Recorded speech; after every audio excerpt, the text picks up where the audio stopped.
Maya Williams clutched her deployment orders with sweaty palms as she approached the gates of Naval Special Warfare Command at Dam Neck, Virginia.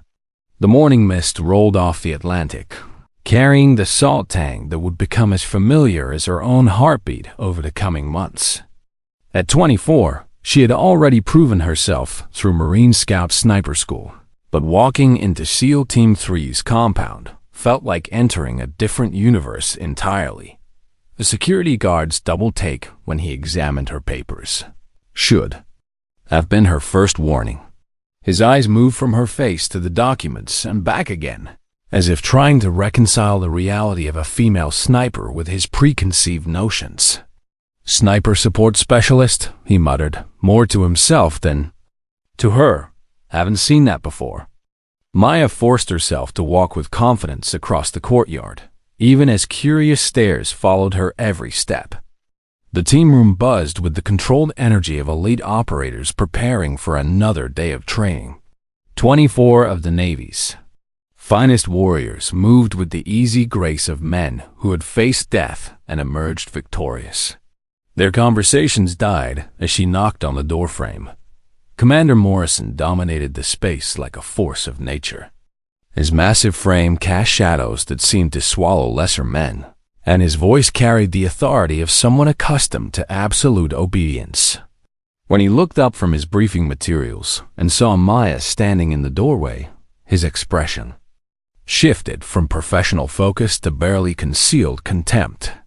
"Gentlemen," Morrison announced with theatrical sarcasm that made several operators shift uncomfortably, "meet our new sniper support specialist." Apparently, someone at Special Operations Command thinks we need diversity more than we need combat. Effectiveness. The laughter that erupted felt like physical blows against Maya's chest. She had endured worse during her Marine training, but something about this felt different. More personal.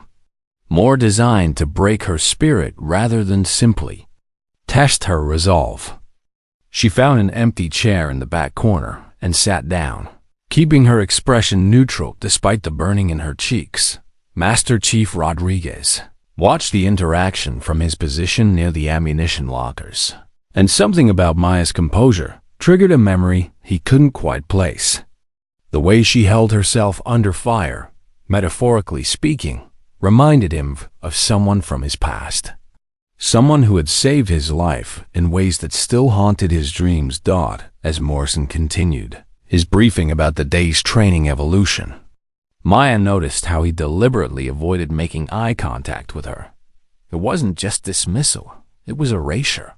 He spoke about targets and distances and weather conditions as if she simply didn't exist in his world. When he assigned shooting positions, she received the most isolated spot on the range, far from the rest of the team. "Don't want you getting in the way of real operators," Morrison said loud enough for everyone to hear. "Maybe you can practice your breathing exercises or whatever they taught you in your safe, air-conditioned schoolhouse." Maya simply nodded and collected her assigned ammunition, but Rodriguez noticed the way her fingers traced the serial number on her rifle. It was a gesture so specific, so familiar, that it made his breath catch. He had seen those same movements before, performed by a sniper who had become a legend in the Special Operations community. The morning sun climbed higher as the team filtered out to the range, and Maya found herself walking alone behind the group. Their conversations resumed as if she had never existed, but she caught fragments that revealed Morrison's reputation. He was known for breaking operators who didn't meet his standards, and his methods weren't always conventional. Several promising careers had ended under his command, victims of training accidents or psychological pressure that pushed them beyond their limits. Lieutenant Jessica Torres from the intelligence section arrived just in time to witness Maya's isolation. As one of the few women in the Special Operations community, Torres had learned to recognize the signs of systematic harassment. What she saw unfolding made her stomach clench with familiar anger and helplessness. The shooting range, stretched for over 2,000 meters, with positions designed for everything from close-quarters combat to extreme long-range precision work. Morrison had assigned his team to various drills, but Maya noticed how he kept returning to her position, watching for any mistake he could exploit. His attention felt predatory, like a hawk circling wounded prey, when Maya completed her first qualification course with mechanical precision, grouping shots that would have earned praise for any male operator. Morrison's expression darkened rather than improved. Success, it seemed, was not what he wanted from her. He wanted failure, preferably public and humiliating, that would justify his prejudices and send a message to anyone else who might challenge the established order. "Lucky shots," Morrison declared when Maya's target came back with a perfect score. "Let's see how you handle real pressure." The assembled SEALs formed a loose circle near the 500-meter firing line, their body language ranging from curious to openly hostile. Morrison stood in the center like a prizefighter ready for blood, and Maya realized this was the moment she had been dreading since receiving her orders. This wasn't about marksmanship or military readiness.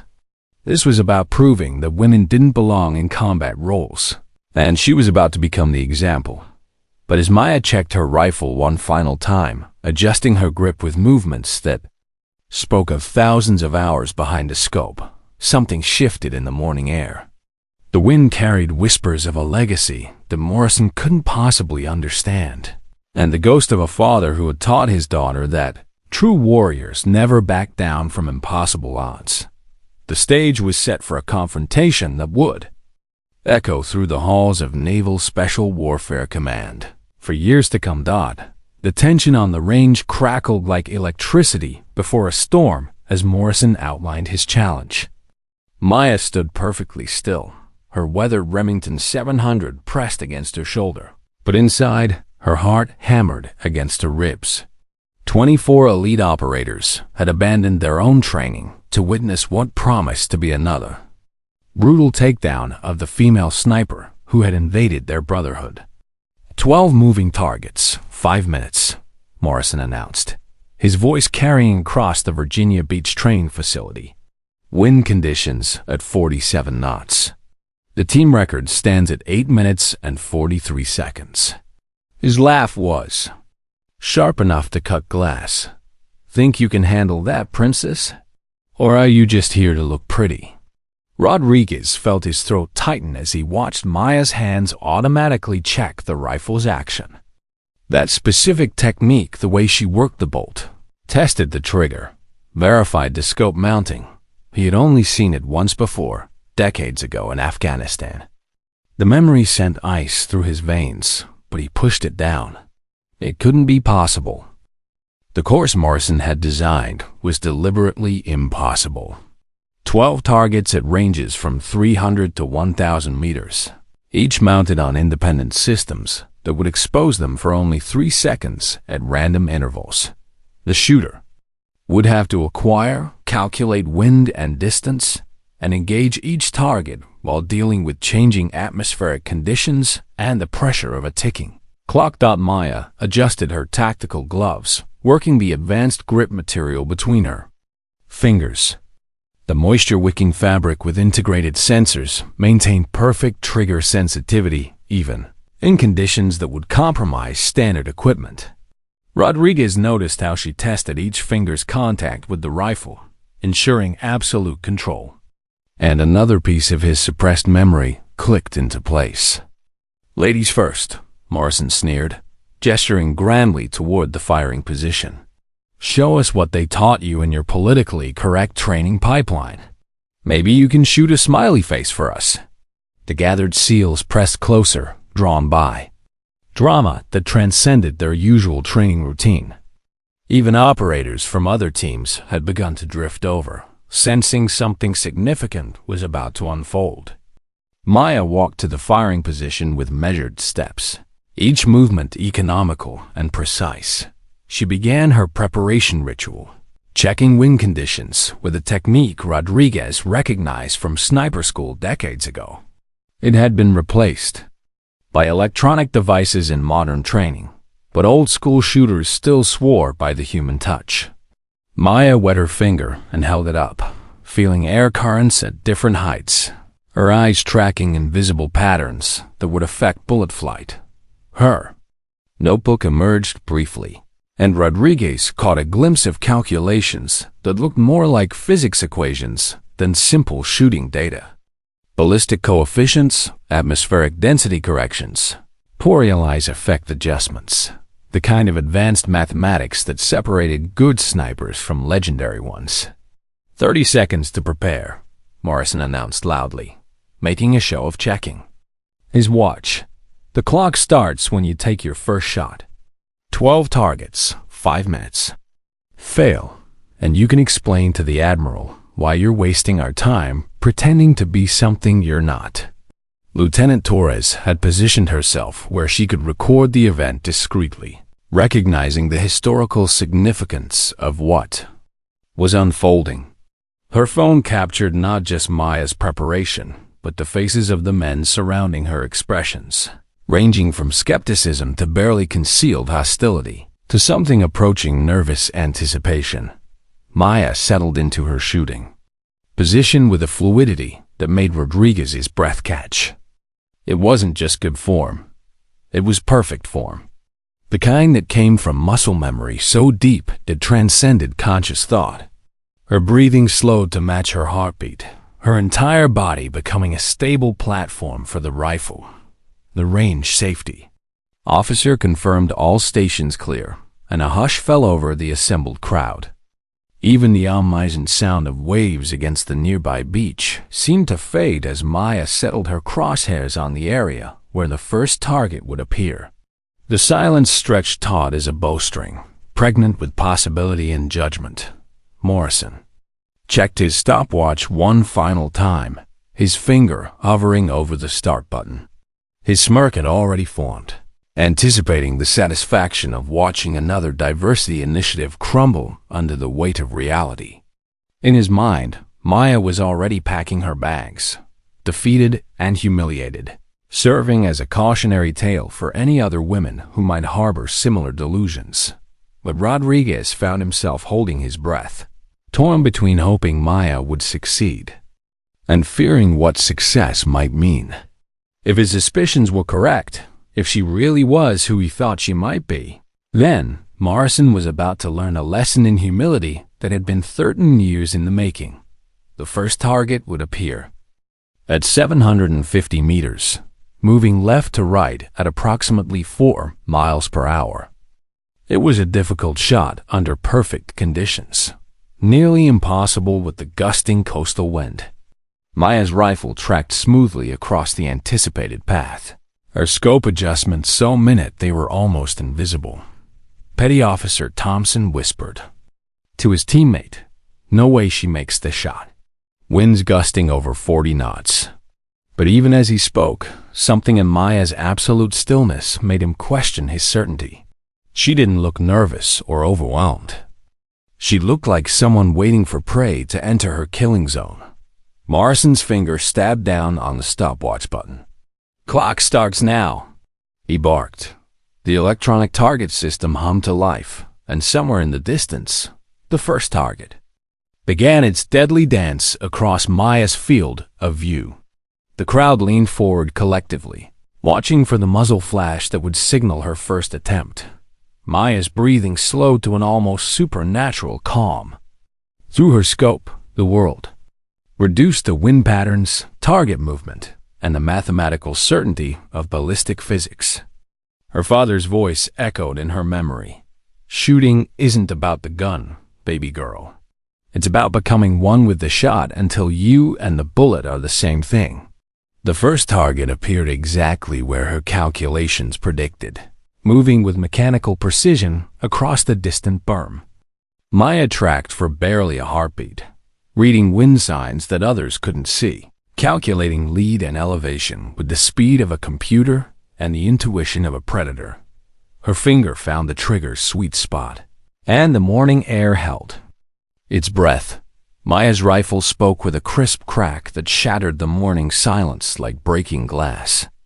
The first target flipped backward before completing its 3-second exposure, struck center mass with surgical precision.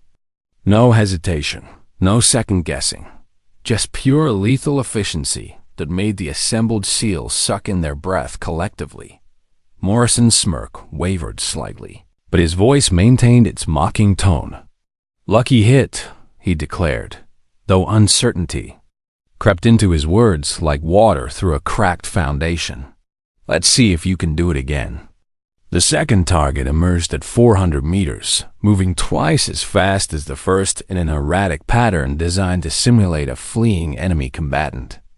Maya tracked it for barely a second before firing, her bullet catching the target's center mass just before it disappeared behind cover. The crowd's murmur grew louder, professional interest replacing casual entertainment. Rodriguez stepped closer, his weathered face tight with concentration. The way Maya moved between targets was too fluid, too natural. Her rifle flowed from position to position like it was an extension of her body, and she had stopped using the range's wind flags entirely. She was reading the air itself, seeing patterns in dust and grass that revealed nature's invisible currents. "Jesus," Petty Officer Thompson whispered to his teammate. "She's not even breathing hard." Target number 3 appeared at 600 meters, and Maya's response was immediate. The crack of her rifle echoed across the range before most observers had even spotted the distant silhouette. Another perfect hit, another impossible shot made to look routine. Morrison's face had begun to cycle through colors, from confident red to uncertain white. Lieutenant Torres continued recording, her trained intelligence analyst's mind cataloging details that others might miss. Maya's shooting wasn't just accurate. It demonstrated a level of mastery that came from thousands of hours behind a rifle. More importantly, she showed no signs of the adrenaline surge that typically affected shooters under pressure. If anything, her group seemed to tighten as the challenge intensified. By the fourth target, the crowd had gone completely silent except for the rhythmic crack of Maya's rifle. She was shooting at a pace that shouldn't have been possible, acquiring and engaging targets faster than most people could simply identify them. Each shot followed the same pattern: acquire, calculate, fire. What work? Acquire the next target. Morrison had stopped talking entirely, his earlier bravado evaporating like morning mist. His mouth worked soundlessly as he watched his carefully designed humiliation backfire spectacularly. Around him, his hand-picked supporters stared at Maya, with expressions shifting from mockery to confusion to something approaching awe.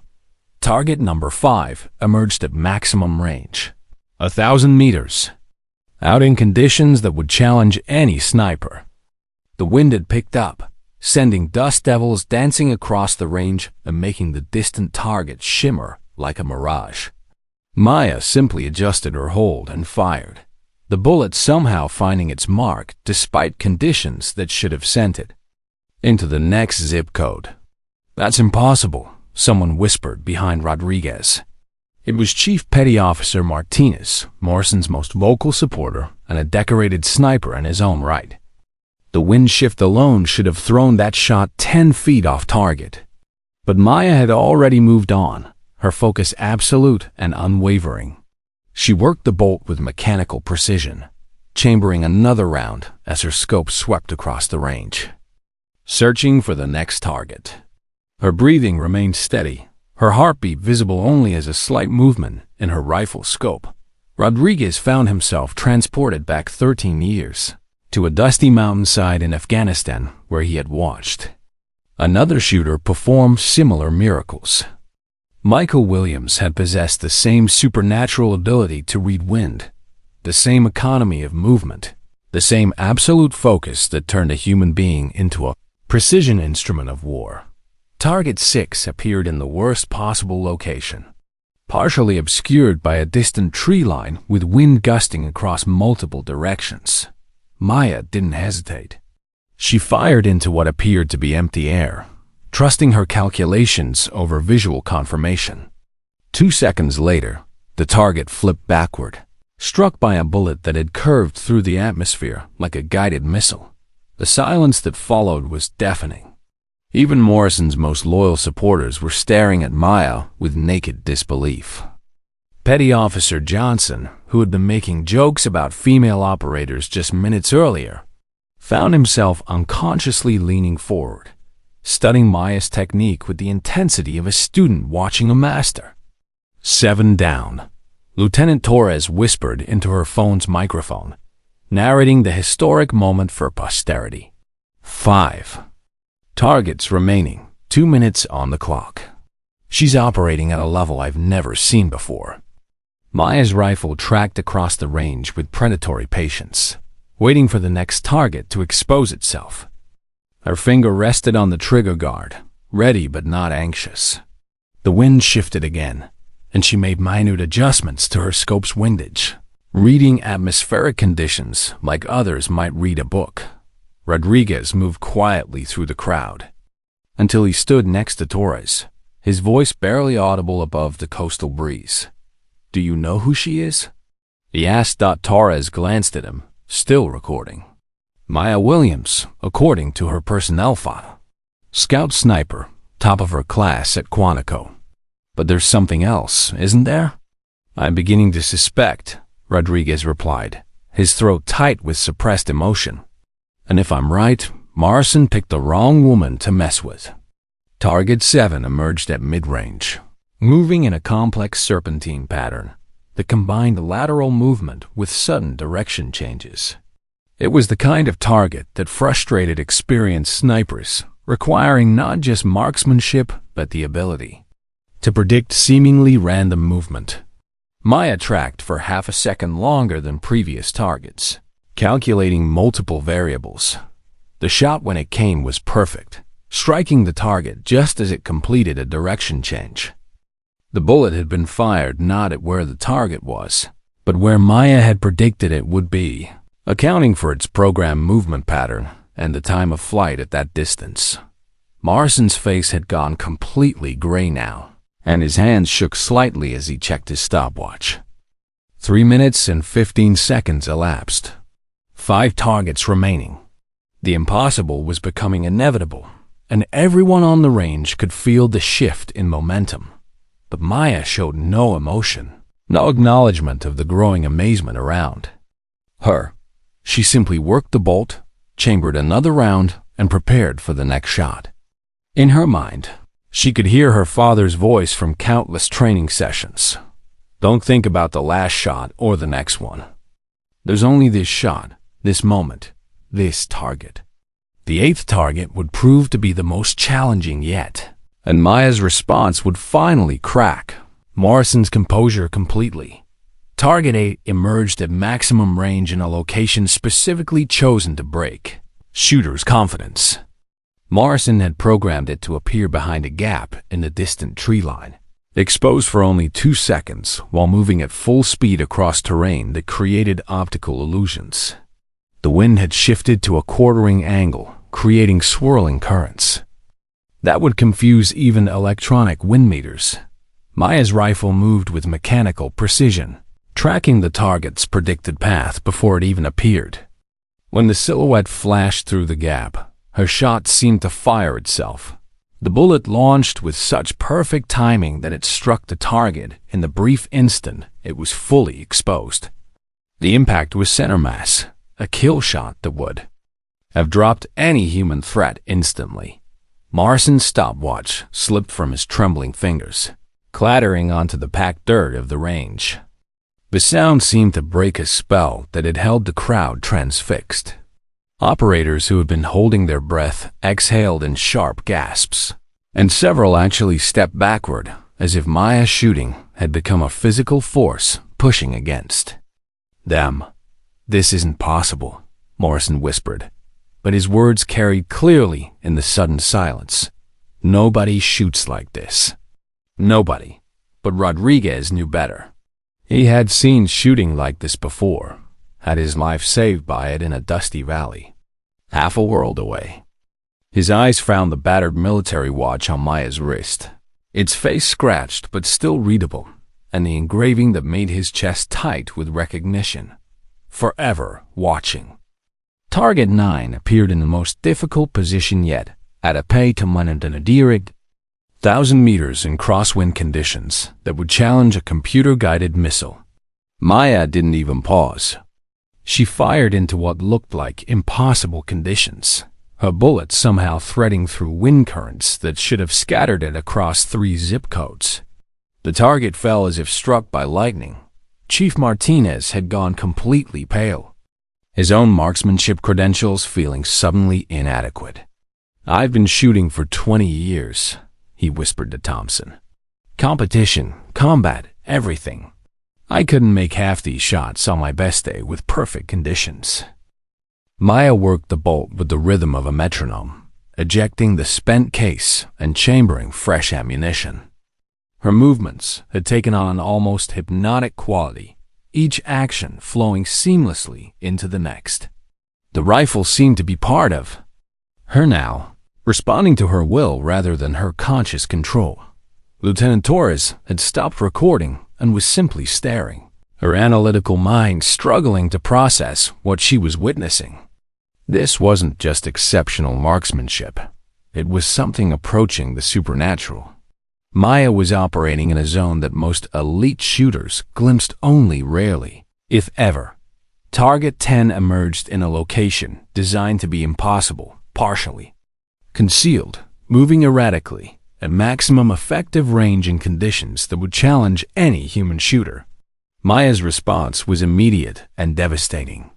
Her bullet found the target with such precision that several observers actually flinched, as if they had witnessed something that violated the laws of physics. 10 down, someone breathed. 2 targets left. Morrison had sunk to his knees on the packed earth, his face a mask of disbelief and growing horror.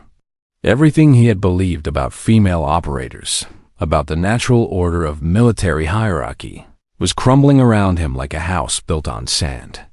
The woman he had dismissed as a diversity hire was systematically destroying records that his best snipers had taken years to set. Rodriguez made his decision.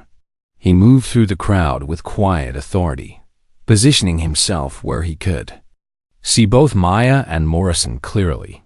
If his suspicions were correct and the evidence was mounting with each impossible shot, then this moment was about more than marksmanship. It was about legacy, sacrifice, and a debt that had gone unpaid for 13 years. The wind picked up suddenly, strong enough to send equipment covers flapping and make several observers step back from the firing line. Maya adjusted her scope, with minute precision, reading wind signs that others couldn't see, calculating bullet drop and drift with the intuitive mastery of someone who had been born to this. Target 11 appeared at 750 meters, moving in a pattern that combined every difficult element Morrison could program. Lateral movement, varying speed, partial concealment, maximum effective range in deteriorating weather conditions. It was the kind of shot that separated good snipers from legends, the difference between competence and absolute mastery. Maya tracked the target for a full second, longer than any previous engagement. Her breathing slowed to an almost supernatural calm, and Rodriguez could see her finger taking up trigger slack with microscopic precision. This shot would require not just skill, but the kind of intuitive understanding that couldn't be taught. In any school dot, the rifle cracked, and 2 seconds of flight time felt like an eternity. Everyone on the range held their breath, tracking the invisible bullet's path through simple faith that it would find its mark.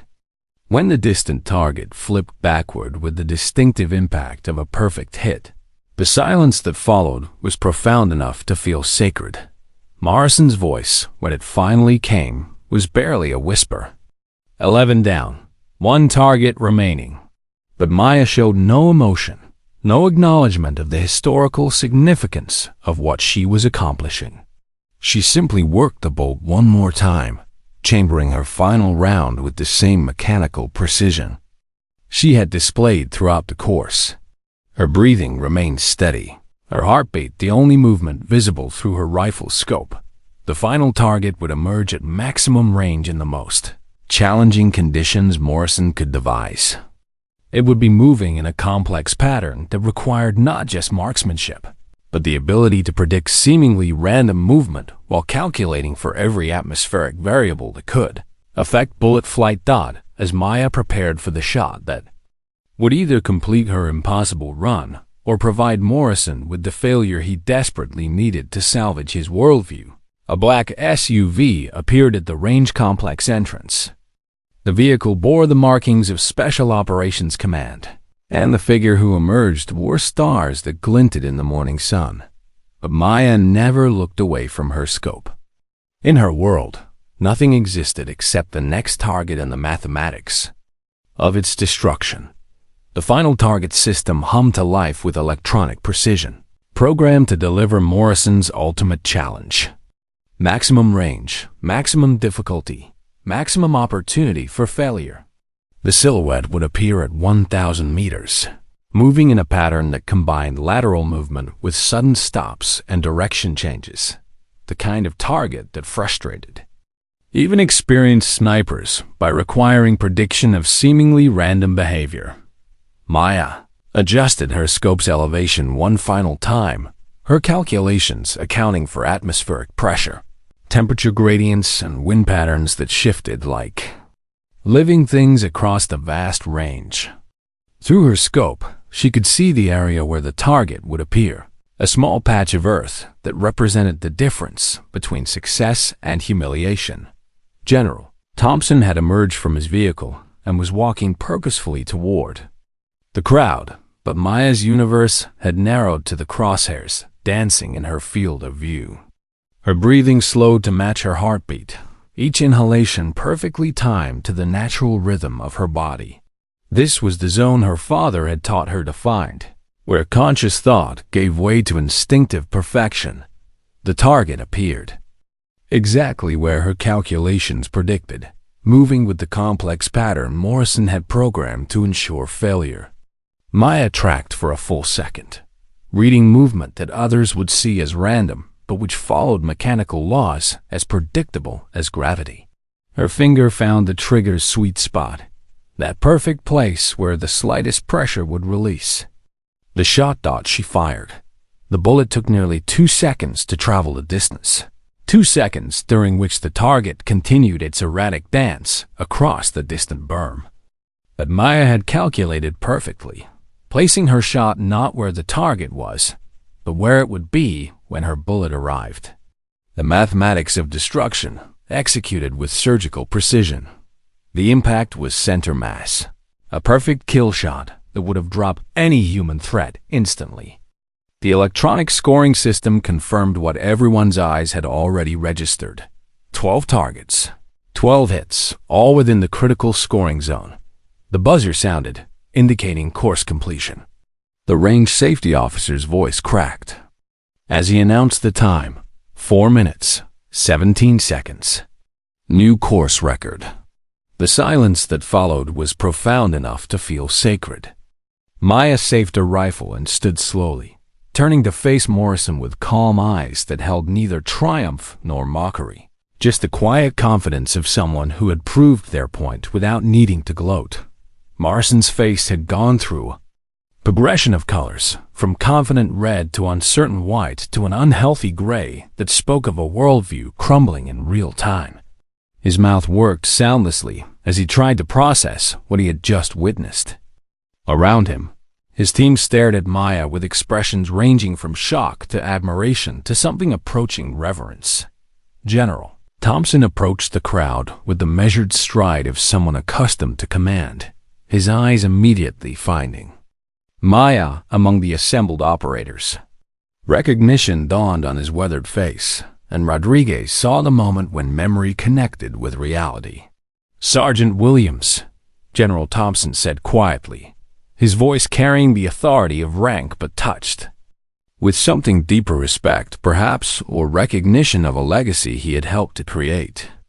"I should have recognized that shooting style immediately. You're the spitting image of your father." The words hit the crowd like a physical blow.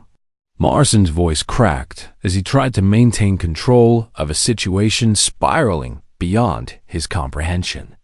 "Sir, this is our assigned support specialist." She was just completing a marksmanship evaluation. Thompson cut him off with a gesture that brooked no argument. "Commander Morrison, I know exactly who this is. What I want to know is why you're hazing the daughter of Master Gunnery Sergeant Michael Williams, the man who saved 8 of your fellow SEALs' lives in Operation Mountain Storm." The name exploded through the assembled crowd like a grenade. Michael Williams was a legend in the Special Operations community, a Marine Scout sniper who had achieved 97 confirmed kills before his final mission, his last stand in Afghanistan's Korangal Valley had become required reading at sniper schools across all branches of the military. Rodriguez stepped forward, his voice thick with emotion that he had suppressed for 13 years. "I was one of those 8 SEALs, General. Michael saved my life that day, saved all our lives." He turned to Maya, seeing her clearly for the first time. "I tried to find you after the funeral. Your mother had passed, and you disappeared into the system. Michael made me promise to look after you if anything happened, and I failed." Maya's composure finally cracked, tears streaming down her face as she spoke for the first time since the revelation began. "You didn't fail, Master Chief. I didn't want to be found. I was angry at everyone, at Dad for dying, at the military, for taking him, at the world for moving on like he'd never existed." The crowd pressed closer, sensing that they were witnessing history being rewritten in real time. Morrison stood frozen, his face a mask of growing horror as the implications crashed over him like a tsunami. The woman he had spent the morning humiliating was the daughter of a man whose sacrifice had rippled through dozens of lives, hundreds when you counted children and grandchildren. But the biggest shock was yet to come. Morrison found his voice, though it emerged as barely more than a whisper that carried clearly in the hushed atmosphere. 8 SEALs. My brother was one of them. Danny Morrison, Team 4. The confession sent another shockwave through the assembly. Maya turned to face him fully, and Morrison actually stepped backward from the intensity in her eyes that suddenly reminded him of someone he had never met, but whose sacrifice had haunted his family for 13 years. Petty Officer Second Class Daniel Morrison. Maya recited from memory, her voice steady despite the tears on her cheeks. "Married to Jennifer, 2 children. Dad wrote about all of you in his final letters. He said Danny talked about his older brother constantly, how you were his hero, the reason he became a SEAL." Morrison's legs seemed to give out entirely. He sank to his knees on the packed dirt of the range, his massive frame shaking with sobs that came from somewhere deeper than shame. "I've spent 13 years hating myself for not being there," he choked out. "Danny was supposed to be on a routine patrol. I should have been watching his back." The transformation was complete and devastating. The man who had spent the morning trying to break Maya's spirit was now on his knees before her, destroyed by the weight of a revelation that recontextualized everything he thought he knew about duty, sacrifice, and honor. "When I heard a Marine sniper saved him," Morrison continued, his voice breaking entirely, God help me, I'd been treating you like garbage. The daughter of the man who gave my brother back to his family." Maya moved then, crossing the space between them to kneel beside Morrison. Her hand found his shoulder, and her voice carried a forgiveness that seemed beyond her years. "My father would say you were protecting your team the only way you knew how. He'd respect that, even if the method was wrong." General Thompson had been conferring quietly with his aide during the emotional reunion, reviewing something on a military-grade tablet. When he looked up, his expression carried the weight of command decisions that would reshape careers and change lives. "Sergeant Williams," Thompson said, his voice cutting through the emotional atmosphere with practiced authority. "Your current assignment lists you as sniper support for SEAL Team 3, but I have the authority to modify those orders if you're interested in a different path."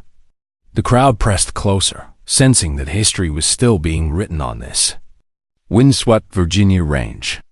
Thompson continued, outlining an opportunity that would have seemed impossible just hours earlier. The Naval Special Warfare Development Group is establishing a new training cadre for advanced marksmanship. We need instructors who can not only demonstrate exceptional skills, but teach them to others. Your father was one of the best instructors the Marine Corps ever produced. Based on what I've seen today, you've inherited more than just his shooting ability. Maya stood perfectly still, her mind racing through implications that extended far beyond her own career. Teaching would mean stepping out of the shadows she had cultivated so carefully since her father's death. It would mean owning his legacy in a very public way, becoming a symbol rather than simply a soldier. But Morrison surprised everyone by speaking up, his voice steady now despite his recent breakdown. Sir, if I may, Sergeant Williams belongs with an operational team. Teaching is important, but combat is where skills like hers save lives. SEAL Team 3 would be honored to have her as our lead sniper. The offer stunned everyone present, including Maya. Morrison, who had spent the morning trying to drive her away, was now publicly requesting her assignment to his team. The transformation was genuine, written in every line of his body language. You've proven yourself beyond any reasonable doubt, Morrison continued, rising to his feet with renewed purpose. And I owe you a debt I can never repay. Let me start by ensuring you get the opportunity to serve at the tip of the spear, where your father would have wanted you. General Thompson smiled slightly, recognizing the elegant solution before anyone else saw it coming. There's a third option, he said. Operational assignment with Team 3, but additional duties as a training cadre member. You deploy with the team, but also help develop the next generation during workup cycles. Best of both worlds. The compromise felt right in a way that made Maya's chest tight with emotion. It honored her father's legacy while allowing her to forge her own path forward. I accept, sir. Both roles. She turned to Morrison, her expression serious despite the tears that still glistened on her cheeks. And Commander, I have one condition. What happened this morning, the hazing the challenges, that ends now. Not just for me, but for anyone. Who comes after? My father died, believing the teams were better than that. Morrison straightened to attention, his transformation complete. You have my word and my apology, not just to you but to his memory. He turned to address his team with renewed authority. Gentlemen, you've witnessed what happens when we let prejudice cloud our judgment. From this moment forward, every operator will be evaluated solely on their performance. Gender, race, background, none of that matters. Only capability counts. But the morning held one final surprise that would cement Maya's legend in the annals of Naval Special Warfare Command.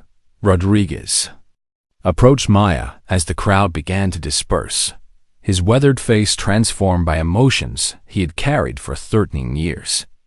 Your father would be proud, he said simply. Not just of the shooting. Anyone can learn to shoot with enough practice. But the way you handled Morrison, the grace under pressure, the willingness to forgive. That's what made Michael special. 2. Maya touched the watch on her wrist, feeling its familiar weight against her skin. The inscription still read, "Forever watching." And for the first time since her father's death, she felt truly connected to his memory. He taught me that the best shooters aren't necessarily the ones who never miss. They're the ones who know when not to shoot at all. Today wasn't about proving I could outshoot anyone. It was about earning the right to serve alongside them. Lieutenant Torres had witnessed the entire transformation and felt compelled to address the broader implications. What you've accomplished here goes beyond marksmanship records, she told Maya quietly. You've changed the conversation about women in combat roles. Every female operator who comes after you will walk through doors you've opened. But Maya shook her head, her humility intact despite the magnitude of what she had accomplished. I didn't open any doors today. I just proved that skill has no gender. The door was always there, some people just needed their vision cleared to see it. The sun had climbed higher during the morning's drama, casting sharp shadows across the range, as operators gradually returned to their interrupted training schedules. But the atmosphere had fundamentally changed. Where once there had been skepticism and hostility toward Maya's presence, now there was respect earned through performance that couldn't be disputed. Morrison gathered his team for a brief meeting before releasing them to continue their training evolution. His voice carried new authority, tempered by the humility of a man who had learned a profound lesson about judgment and prejudice. Gentlemen, what you witnessed today will be talked about for years to come, but I want to be clear about the lesson here. Sergeant Williams didn't earn our respect because of who her father was. She earned it through her own actions, her own skills, her own character. From this moment forward, this team operates on merit alone. Petty Officer Thompson, who had been among Morrison's most vocal supporters in the morning's harassment, stepped forward. Commander, I owe Sergeant Williams an apology. What I said earlier, the way I acted, there's no excuse for it. I let my assumptions override my professionalism. One by one, other team members followed suit, each offering their own words of respect and regret. Maya accepted each apology with grace, understanding that changing hearts and minds was often more difficult than hitting distant targets. General Thompson had remained to witness this transformation, recognizing its significance for the broader special operations community. Before departing, he pulled Maya aside for a private conversation that would shape her immediate future. Your father saved 8 men that day in Afghanistan, Thompson said quietly. But today, you've potentially saved the careers of countless women who will follow in your footsteps. The impact of what you've accomplished here will ripple through every special operations unit in the military. Maya's response reflected the wisdom beyond her years that came from growing up in the shadow of heroism. Sir, I just want to serve with honor, the way my father did. If that helps others, then I'm grateful. But I won't be anyone's poster child or political symbol. I'm a sniper, nothing more, nothing less. Thompson smiled at her response, recognizing the steel beneath her humble exterior. Spoken like a true warrior. Your first assignment will be to help establish training protocols for the new marksmanship cadre. We're going to revolutionize how we develop precision shooters, and your father's techniques will be part of that legacy. As the general's vehicle disappeared into the distance, Maya found herself alone on the range for the first time all day. The targets had been reset, the brass collected, and the physical evidence of her record-breaking performance cleared away. But the emotional and institutional impact would linger for years to come. Rodriguez approached one final time, carrying a small wooden box that he had retrieved from his personal vehicle.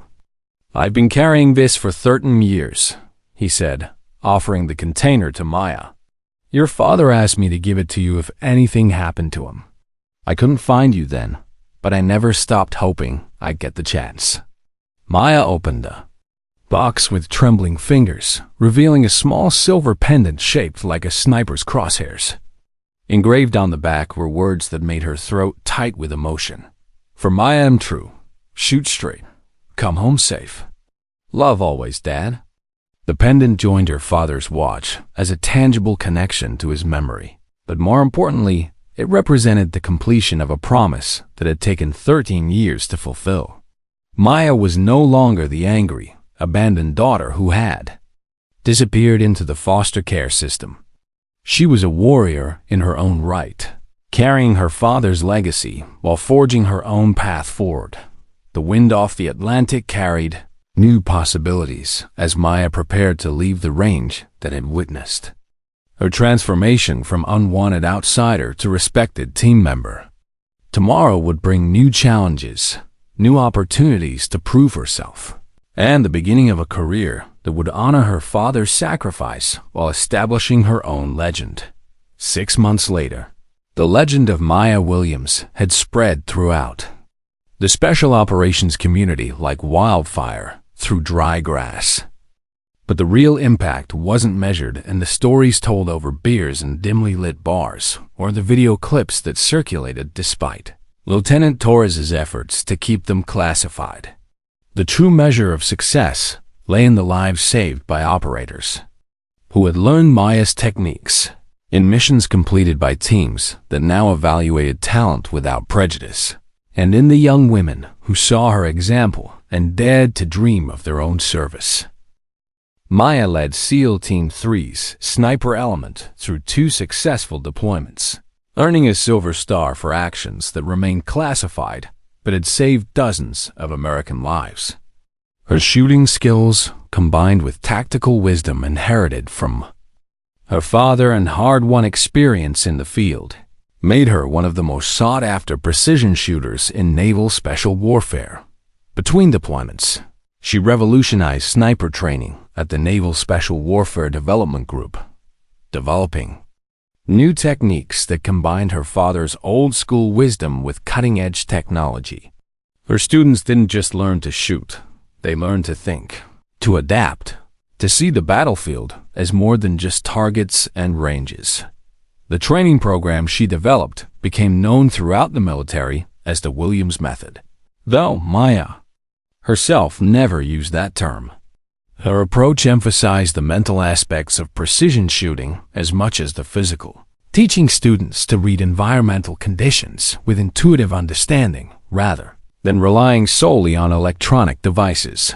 Morrison had become her fiercest advocate, using his influence to break down barriers throughout naval special warfare. The man who had once embodied institutional prejudice had transformed into a champion of merit-based evaluation, ensuring that every operator who came through his unit was judged solely on their capabilities. He kept a photograph on his desk, not of his own achievements, but of his brother Danny with his family, alive because a Marine sniper had made impossible shots on an Afghan mountainside 13 years earlier. Next to it sat a smaller frame containing the range scores from Maya's record-breaking performance, a daily reminder of the day his assumptions had been shattered by reality. The rifle range at Dam Neck now bore a small plaque that most visitors overlooked. It simply read, "Excellence has no gender, no race, no background. Only skill matters here." But those who knew the story understood its significance. It marked the spot where Maya Williams had changed not just Commander Morrison's mind, but the culture of an entire community. Staff Sergeant Jennifer Blake became the first woman to complete SEAL training just 2 years after Maya's famous shooting demonstration. When reporters asked about her inspiration, Blake always mentioned the female sniper who had proven that barriers existed only in people's minds, not in the reality of combat performance. Captain Lisa Rodriguez, no relation to the Master Chief, earned her wings as a naval aviator and went on to fly combat missions over Syria, crediting Maya's example with giving her the confidence to pursue her dreams despite institutional resistance. Her story was repeated dozens of times by women across all branches of the military. Maya's influence extended beyond gender barriers. Operators of all backgrounds found new opportunities as the special operations community embraced the principle that capability trumped everything else. Latino, African American, and Asian American operators who had previously faced subtle discrimination discovered that Morrison's transformation had inspired similar changes throughout the ranks. On quiet mornings when the mist rolled in from the Atlantic and the range was empty except for the cry of seagulls, Maya would sometimes practice alone. Her shots still rang out with mechanical precision, each one a tribute to the father who had taught her that true strength came not from never being challenged, but from rising to meet challenges with grace. The watch on her wrist still read, "Forever." Watching, and in moments of perfect clarity behind the scope, She could almost feel Michael Williams standing beside her. Not the larger-than-life legend he had become in military lore, but simply the father who had taught his daughter to aim true, shoot straight, and come home safe. Rodriguez had never married, dedicating his life to the teams and the memory of brothers who hadn't made it home. But watching Maya develop into one of the finest operators he had ever served with gave him a sense of completion that had eluded him for years. The promise he had made to a dying friend had finally been fulfilled, though not in any way he could have imagined. Lieutenant Torres eventually left active duty to pursue a career in military journalism, but she never forgot the morning she witnessed history being made. Her book about women in special operations, titled Breaking Barriers, The Maya Williams Story, became required reading at the Naval Academy and helped inspire a new generation of female warriors. General Thompson retired 2 years later, but not before establishing the Williams Center for Advanced Marksmanship at Fort Benning. The facility trained precision shooters from all branches of the military, using techniques developed by both father and daughter to prepare warriors for the realities of modern combat. The center's motto, inscribed in bronze above the main entrance, reflected the philosophy that had guided both generations of the Williams family: precision in purpose, honor in service, legacy in action. Maya Williams had walked onto that Virginia range as an unwanted outsider, dismissed and mocked for daring to enter a world that had never welcomed women. Through the crosshairs of her rifle, she had shown them a truth as precise as her marksmanship. That skill speaks louder than prejudice, that capability transcends gender, and that the legacy of warriors can flow through daughters as powerfully as through sons. Every bullet she fired that morning had been a statement, every perfect shot a crack in the walls of discrimination. She hadn't sought glory or recognition, only the chance to serve with honor like her father before her. The targets fell in 4 minutes and 17 seconds, but the impact would last forever. 10 years later, when young snipers asked about the greatest shooters in military history, instructors would tell them about Carlos Hathcock, about Chris Kyle, about Chuck Mawhinney. But they would also tell them about Maya Williams, the woman who proved that excellence recognizes no boundaries except those we impose on ourselves. The female sniper they had underestimated hadn't just dropped 12 targets in record time. She had demolished barriers that had stood for generations, opened doors that had been locked by tradition and prejudice, and created a legacy that would inspire warriors for decades to come. In the end, that was the most important shot she ever took, not at a distant target, but at the very heart of institutional bias, fired with the precision that only comes from absolute certainty in the righteousness of one's cause. If you enjoyed this story, don't forget to hit the subscribe button and become a part of our Everyday Life Stories community. Where are you watching from? Drop a comment below. We love hearing from our amazing viewers around the world.